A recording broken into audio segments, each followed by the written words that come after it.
Good afternoon, everyone. This is Rob Orson again with the Emerging Revolutionary War. I am with Mark Malloy. We're in the town of Bedford, just north of Concord, north of Lexington. We're kind of visiting these towns that these different militia groups and Minuteman companies would form in and respond to the Lexington alarm or respond to Concord. Bedford's known for having one of the oldest flags in North America. I encourage you to check out, the Bedford Free Library. They have restored and they have preserved the Bedford flag, which has a very storied history.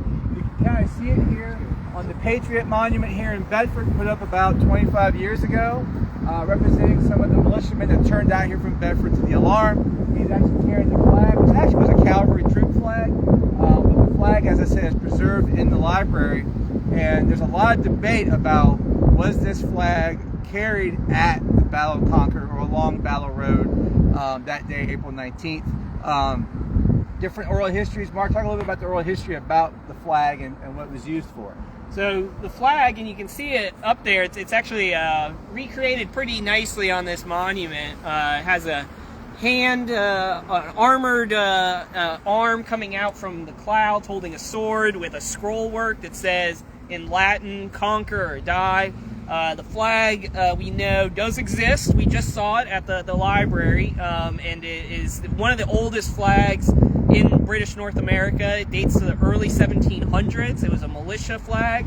And yes, we don't know if it was actually carried into battle at Concord, but about 100 years after the battles, the family of Nathaniel Page, who was in the Minute Company that responded to the Lexington alarm, the family passed down the oral tradition that it was carried during the fighting at Concord, and they donated it to the library, now almost 150 years ago, and the library's been preserving and taking care of it since then. So while we have no accounts from actual in 1775 of anybody seeing a flag or describing it in any way, that's part of the oral tradition that's been passed down, at least within the Page family.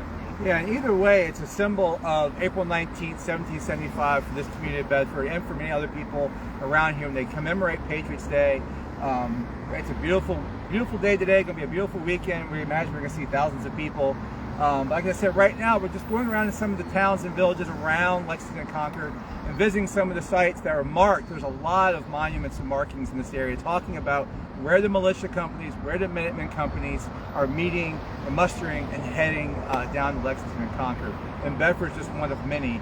As we talk about Paul Revere tonight, Paul Revere is one of many riders. And Revere gets all the attention. Dawes gets a little bit, Prescott gets a little bit. There are others. There's dozens of other riders going all the way up to New Hampshire, down to Connecticut. So these towns and villages are being informed by many riders to form up. And a lot of these men do not get there by April 19th. They will get to Cambridge by April 20th. That's going to form the basis of the new American Army that will encircle Boston.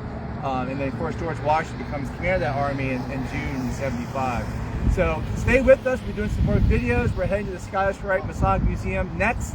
See our good friend Stacy Frazier. He was on our last revelry. Look at their new exhibit. And again, we'll be doing a lot of videos all day and all night. Thanks for watching.